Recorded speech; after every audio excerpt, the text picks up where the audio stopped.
ബാലുശ്ശേരി പനങ്ങാട് ഗുണ്ടാ സംഘം ലോറി തടഞ്ഞു നിർത്തി ഡ്രൈവറെ മർദ്ദിച്ചതായി പരാതി. പഞ്ചായത്ത് ഓഫീസിന് സമീപം വെച്ച് ഉച്ചയോടെയാണ് ലോറിക്ക് നേരെ ബിയർ കുപ്പി ഉപയോഗിച്ച് 4 പേരടങ്ങുന്ന സംഘം അക്രമം നടത്തിയത്. ആക്രമണത്തിൽ ഡ്രൈവർ പൂനൂർ സ്വദേശി ആഷിഖിനും സുഹൃത്ത് റാഷിദിനും പരിക്കേറ്റു.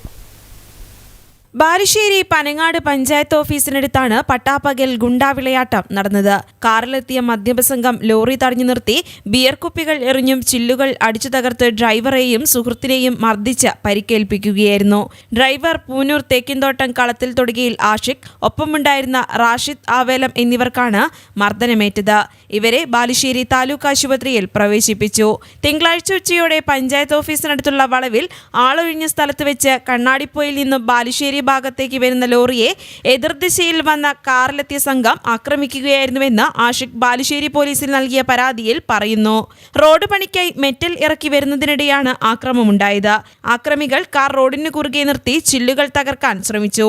ഇത് പരാജയപ്പെട്ടപ്പോൾ ബിയർ കുപ്പികൾ എറിഞ്ഞ് ലോറിയുടെ സൈഡ് ഗ്ലാസുകൾ തകർക്കുകയായിരുന്നു. അകത്തു കയറിയ ആക്രമികൾ ഡ്രൈവറെ തല്ലിയതായി പരാതിയിൽ പറയുന്നു. ബഹളം കേട്ട് നാട്ടുകാർ ഓടിയെത്തുമ്പോഴേക്കും ആക്രമി സംഘം സ്ഥലം വിട്ടു. അതേസമയം എഗരൂരിലെ കോറിയിൽ നിന്നും മെറ്റൽ എടുക്കുന്നതുമായി ബന്ധപ്പെട്ട് തർക്കമുണ്ടായിരുന്നു. ആക്രമിക്കപ്പെട്ട ലോറിയിൽ നേരത്തെ ഉണ്ടായിരുന്ന ഡ്രൈവറുമായാണ് തർക്കമുണ്ടായിരുന്നത്. ആ ഡ്രൈവറാണെന്ന് കരുതിയാകാം തന്നെ ആക്രമിച്ചതെന്ന് ആഷിഖ് പറഞ്ഞു. പരാതിയുടെ അടിസ്ഥാനത്തിൽ ബാലുശ്ശേരി പോലീസ് കേസെടുത്ത് അന്വേഷണം ആരംഭിച്ചു. News bureau, Balussery.